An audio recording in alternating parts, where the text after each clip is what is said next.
Hello மக்களே, நாம் இன்றைக்கி லஞ்ச் பாக்ஸ் ரெசிபி என்ன அப்படிங்கிறத வந்து பார்த்துலாம். ஸோ இன்றைக்கான லஞ்ச் பாக்ஸ் ரெசிபி வந்துட்டு நம்ம வந்து தயிர் சாதம் வந்து ரெடி பண்ணியிருக்கோம். நல்லா வந்துட்டு உள்ள தாளிச்சு வந்துட்டு ஃபைனலாக பார்த்தீங்க அப்படின்னா நம்ம மாதுளம் பழம் எல்லாமே சேர்த்துட்டு அருமையாக வந்து தயிர் சாதம் வந்து ரெடி பண்ணியிருக்கோம். சைடிஷ்காக பார்த்தீங்க அப்படின்னா நம்ம வந்துட்டு உருளைக்கிழங்கு பொரியல் வந்துட்டு பண்ணியிருக்கோம். ஸோ இதான் வந்துட்டு இன்றைக்கான லஞ்ச் பாக்ஸ். ஸ்நாக்ஸ் பாக்ஸ் வந்துட்டு அடுத்ததாக என்ன பண்ணியிருக்கோம்னு பார்த்தீங்கன்னா 2 வாழைப்பழம் வந்துட்டு சின்ன சின்னதாக வந்துட்டு இருந்துச்சு. ஸோ 2 வாழைப்பழம் வந்துட்டு அதில் வந்து வச்சுட்டு நெக்ஸ்ட்டு வந்துட்டு ஸ்நாக்ஸுக்காக ஒரு ஸ்வீட்டும் அடுத்ததாக வந்து கொஞ்சம் வந்து முறுக்கும் வந்துட்டு ஒரு 4 முறுக்கு வந்து உள்ள வீட்டில் இருந்துச்சு. ஸோ அதையும் வந்துட்டு ஸ்நாக்ஸ் பாக்ஸில் வந்துட்டு இன்றைக்கி வந்து கொடுத்து விட்டுருக்கோம்.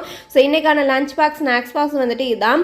ஸோ உங்களுக்கு வந்துட்டு இது பிடிச்சிருந்துச்சி அப்படின்னா நம்மளுடைய சேனலை வந்து மறக்காமல் சப்ஸ்கிரைப் பண்ணி சப்போர்ட் பண்ணுங்கள். நேற்று வந்து என்னால் வீடியோ வந்து போட முடியல, டைம் இல்லாதனால வந்துட்டு ரொம்பவே லேட் ஆயிடுச்சு. அதனால் வந்து வீடியோ வந்து ஷூட் பண்ண முடியல. ஸோ ரெகுலராக போகிறதுக்கு வந்து ட்ரை பண்ணிடுறேன். உங்களுக்கு வந்து இது யூஸ்ஃபுல்லாக இருக்குது அப்படிங்கிறத வந்து மறக்காமல் வந்து கமெண்ட் பண்ணுங்கள். இது போல் வீடியோஸ்க்கு நம்மளுடைய சேனலை வந்து மறக்காமல் சப்ஸ்கிரைப் பண்ணி